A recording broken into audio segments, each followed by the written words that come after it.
I hate intros, Beastars Season 1, Episode 1. We kick things off with a cryptic shot of a small rabbit getting spooned by a wolf. Jump back just a bit to where we get the introduction of the alpaca named Tem. You don't have to remember much about him because he gets instantly killed by an unknown carnivore at his school. The incident at the school causes a further divide between the herbivores and carnivores, increasing the tension between the two. This includes the drama club, which Tem was a part of, but now that he's dead, they need to find a replacement for his role in an upcoming play. We then meet Els, who's wary of a gray wolf in her class, thinking that he might kill her next. She then comes face to face with the wolf, who just so happens to be the main character in Lego She. Turns out he wasn't wanting to kill her, he was just friends with Tem, and knew that Tem had liked Els. In memory of his fallen bro, he passes along a love letter from Tem that he was planning to give to Els. She apologizes for being so scared when he had approached her, thinking that he was gonna kill her. This kind of prejudice is common to Lego She, and he says that he's either hated or feared by everybody. The next day, we get another new character in the big shot deer named Louie. While him and Legacy pay their respects to Tem, we learn that Louie is apparently the lead actor in the upcoming play and basically runs the school. He tells Legacy that he has a new task for them, so they go to have a talk. Meanwhile, we meet the pure white dwarf rabbit named Haru. Haru gets bullied by her classmates that throw her books and mattress out of her dorm. Apparently, she has a negative reputation at the school because so many guys like her, and she's forced to eat alone. While eating, another new character in Mizuchi has a bone to pick with Haru because her boyfriend had kissed her. Haru tries standing up for herself, saying that it was his fault, but that doesn't stop Mizuchi from harassing her.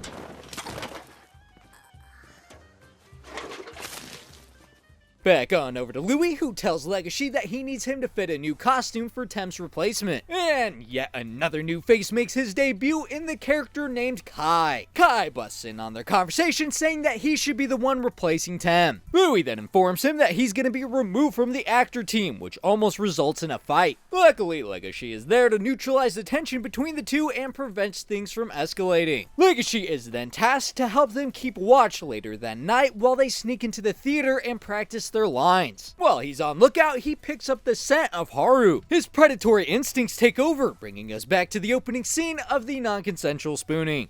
Episode 2. Legacy seems to be fighting with some sort of internal struggle against his instincts that are telling him to eat Haru. He nearly succumbs to the instincts, but then Zoe, a new character who is Tem's replacement, snaps him out of it while calling to him. Haru takes off running before Legacy can say anything, and then he's brought inside. He finds that Louie had injured his leg while trying to save Zoe from falling. Anyways, the next day, two guys get in a fight in the cafeteria, which procs Legacy's instincts to get triggered again. He snaps at both of them, causing one of them to start picking a fight with him. Louie steps in to deter the fight, and then we learn that Louie is in the running for Beastar. This is the title bestowed to the school's hero that unites all the students above their fear and discrimination. Later on, we see that Louie is trying his best to keep the play on track, but his injury is getting worse. Legacy is sent to pick up some flowers for the play where he runs into Haru. He had accidentally injured her in their little run-in, but when he asked her about it, she says that she can't remember what happened. He helps her out moving some stuff around, and when she says that she wants to repay him, he doesn't know how to respond because he just wants to keep talking to her. She kind of misinterprets the silence for something else. Seeing that he's flustered, she figures he's a guy, so he's probably asking for sex. So she strips down and offers to sleep with him as payment for his help. Episode 3. When she starts trying to undress him, he panics and bolts. This is when he learns about her reputation for being kind of promiscuous, but despite that, he still thinks that she's a good person or a good animal or whatever. Later on, while talking to Kai, Legacy learns that everybody in the drama club has some sort of odd history, piquing his curiosity as to what Louie's past is like. We see that Louie's injury is definitely getting worse right before Legacy comes to talk to him about some of the lighting for the show. Louie seems to be bothered that Legacy is trying so hard to appear harmless, even though he clearly is strong. He feels insulted that Legacy is trying to hide how much power he has, even though as a deer he has no power. This causes some reflection on Legacy's end, and he comes to the realization that he's not just a monster and he's actually developing feelings for Haru. We come to the first night of the play where Louie puts on a brave face despite his injury. He fights through the pain and manages to put on a great show for everybody. However, at the finale, when the final curtain closes, Louie collapses. Episode 4. The curtain had shut before Louis collapsed, so the crowd was unaware of his injury. After being examined, they found that Louis had broke his leg, so he can't do the second show tomorrow. Louis decides to make the Bengal Tiger Bill his replacement in the second performance. They need someone to fill in for Bill's role, so Legacy is given the minor role as a villain. Jump ahead to just before the show starts, where Legacy sniffs out something on Bill. When they are alone, Bill confesses to taking some rabbit blood before the play as some sort of performance enhancer. This pisses Legacy off and they almost get into a fight. As the performance is going on, we see that it's not as good as when Louis was the main character, but they're doing fine. When it's time for Legacy's scene, he breaks character and attacks Bill, pinning him down and punching him.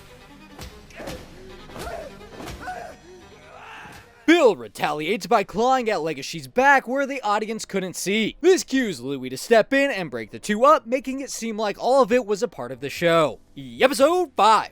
The two of them are reprimanded for what happened on stage and for Bill taking the rabbit blood. However, they maintain the image that everything in the play was planned out, so nobody got in trouble. We now meet Legacy's friend, a Labrador Retriever named Jack, who picked up on the fact that he wasn't acting and was really fighting Bill. He also picked up on Legacy possibly being in love, which prompts a weird reaction from Legacy, confirming his suspicions. We then hop on over to Haru, who seems to be sleeping with Louis. Jump ahead 1 month, where the set crew are preparing for the Meteor Festival. They discuss that on the final day of the festival, there's a lighting ceremony where couples that put a candle in the meteor will live happily ever after. Meanwhile, Haru is still being targeted by the toxic bitch Mizuchi and her friends. Legacy inadvertently deters the bullying, and the two of them go out to eat dinner together afterwards. He's struggling to ask her name while she's struggling with her instincts telling her to stay away from him. While heading back to the dorms, they make actual eye contact for the first time, and it's a nice moment or whatever that leads to her telling him her name.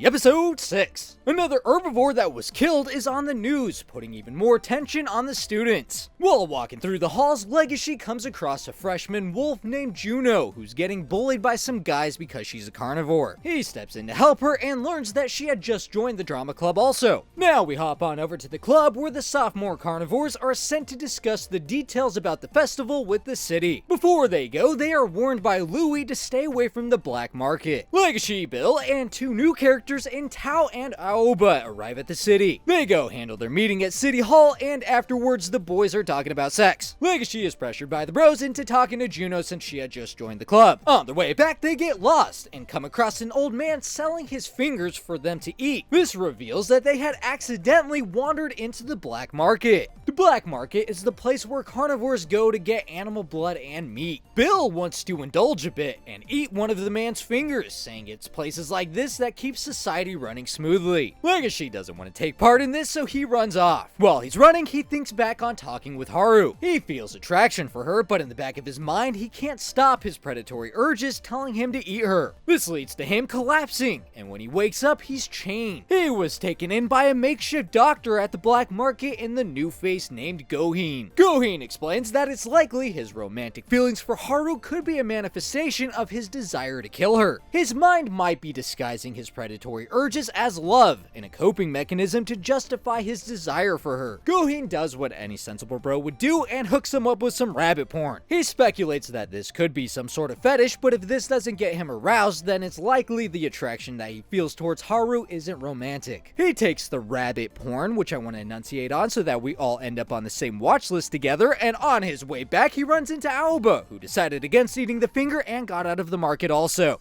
Episode 7. We got some filler content up ahead, so I'll try to get through it fast, where we meet a hen named Legome. The egg salad sandwiches that Legacy enjoys actually comes from Legome. This is her part-time job, and she prides herself on having the best eggs. Legacy said something bad about her eggs, but it was a misunderstanding, so now it's all good. Now we see Haru getting it on with Louis, prompting a flashback of how the two met. Haru had came across Louis after his horns were knocked off. He informs her that he plans on getting fake horns, and in the meantime, she tends to his injuries. After inadvertently coming on to her, the two of them start banging each other. The downside is that he was taught that it's his duty to continue his lineage. His family had already arranged a wife for him, and apparently despite their relationship, Haru was aware of this and is okay with it. After clapping some rabbit cheeks, Louis is on his way out, where he runs into Legacy, who came looking for Haru. Louis says that she isn't there and makes up a story saying that they were just friends. Louis also encourages Legacy Legacy to go talk to Juno, which the two ended up doing later on. They wind up practicing their choreography together, where Juno comes to the realization that she has feelings for him. When she asks if he feels it too, the sentiment kinda goes over his head, implying that he's not that into her. The next day, Jughead came across his rabbit porn, forcing Legacy to explain his confusion about his feelings towards Haru. Later on, while working on the festival, Haru approaches him asking for his help since she's the only one in the gardening club. He refuses, thinking that for now it would be best to maintain a safe distance from her. However, while working, Legacy sees Louis interacting with Haru in the distance. This makes him realize that there's something going on between the two of them. His jealousy confirms to him that she isn't just some prey, but he's actually in love with her.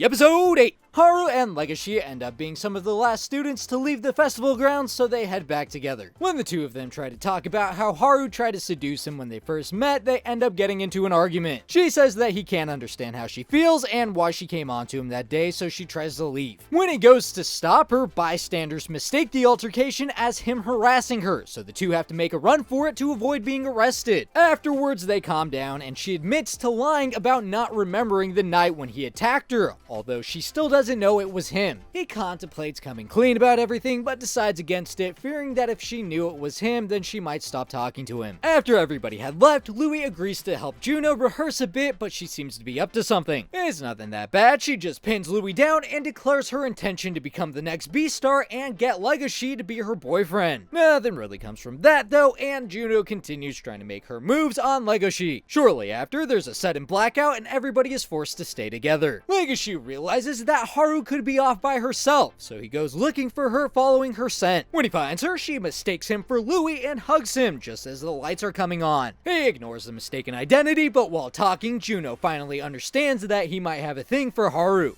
Episode 9. We get a short look at Louis' dark past that he keeps hidden. When he was younger, he was held captive to be carnivore food on the black market. After trying to protect one of his friends from being killed, an adult named Ogama, who was also the head of the Horns conglomerate, decided to adopt him. He imprinted on Louis the goal to change the world, which Louis doesn't take so lightly and explains why he's so influential at school. Back on up to the present, where Louis is nearly attacked by a carnivore. Legacy manages to prevent the attack without Louis even knowing about it. When he talks to the carnivore, he learns that it's likely that Louis will become the next Beastar. With an herbivore as the Beastar, the carnivores fear that they might lose some of their influence. This has led to a handful of them deciding that they want to kill Louis. Legacy takes on the new goal of keeping Louis alive and watching his back. Afterwards, he sets up a meeting with Haru to confess his feelings for her at the festival. While alone thinking things over, Haru is then abducted. Some of the students had come across her shoe, and the news of the kidnapping ends up reaching Legacy. The culprits are revealed to be working with the Shishigumi, a gang of lions who had kidnapped her to feed her to their boss. Apparently, she's some sort of delicacy, so the boss forces her to strip naked and bathe in preparation for his meal. Over to Louis, who is informed of the situation by the mayor. The mayor doesn't plan on doing anything about it though, saying that she's a goner and he wants to keep things on track with the festival. This is a lesson for Louis to understand that some things have to be hidden from the public. He also bribes Louis, saying that if he goes on like nothing is wrong, then he'll delete the records of his dark past in the black market. Legacy comes looking for Louis to help him get her back, but when he reluctantly refuses, things escalate until the two of them get into a fight. Episode 10. Legacy goes on by himself to look for her in the black market. He ends up getting attacked by some muggers, but then is saved by Goheen. After explaining the situation to Goheen, Goheen doesn't want to help him, but he does find the lion's hideout. He gets into a fight with one of the lion henchmen, and is nearly killed, but Goheen steps in and saves him with his crossbow. Fight sequence ensues where the two of them fight through all of the lions to get to Haru. Back on over to Haru, who is reflecting back on her life, thinking that she's about to be killed. We learn that she had always been seen as a small helpless animal that would die first if anything went wrong. The only time that she felt like she was being treated like herself and not somebody to be pitied is when she slept with a guy. This set her down her promiscuous path because it was the only way she knew how to escape feeling like a helpless animal that was just there to be pitied. As she's reflecting on all of this, she realizes that the only one who didn't make her feel that way was Legacy. We get some anime cliches in the last scene as she's about to die, but then Legacy busts in to save her. Episode 11. Legacy fights with the boss, and for the first time, he embraces his dark side, which leads to him mauling the fucker. After the fight was done, we learned that Legacy purposely didn't kill the boss because he didn't want to be a murderer, which is a nice sentiment or whatever, but it almost gets him killed because the boss nearly shoots him as they're leaving. Luckily, Louis is there to save the day, preventing the shot, and proceeds to shoot and kill the boss for what he had done.